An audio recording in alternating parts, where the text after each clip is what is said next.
happy that the people are receptive about all these things that are happening here in Sulu. Pero walang katotohanan yung sinasabi niyang hindi sila pinapansin dito. Sa katotohanan na-reduce ng gusto nga ang operations namin dito. Dahil gusto namin development and progress para sa Sulu. So, General, bukas ba kayo sa binabanggit lang negosasyon na naman?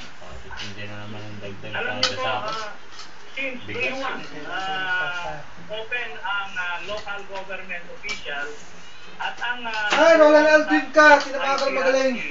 Sa pamumuno ni Governor, may pag-uusap sa kanila. Sila ang umiiwas at gusto nilang i-elevate ito ng international issue para lang mapansin sila.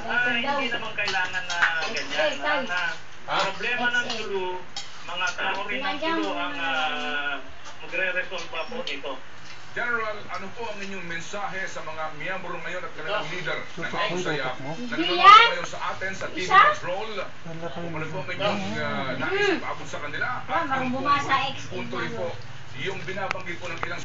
Ang nakakatuwa po nito ang reaksyon ng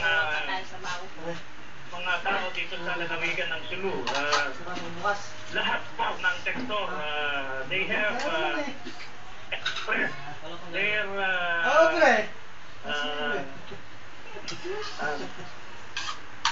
support for the military as well as task force ICRC for us to go after the kidnappers. Dahil sawang-sawa na po ang tao dito sa Sulu sa pinagagawa ng grupong ito at mga ibang bagay pa na nangyayari at sila mismo pagka napupunta sila sa ibang bayan ay nabibers na rin. And this is not good for Sulu. We are happy to say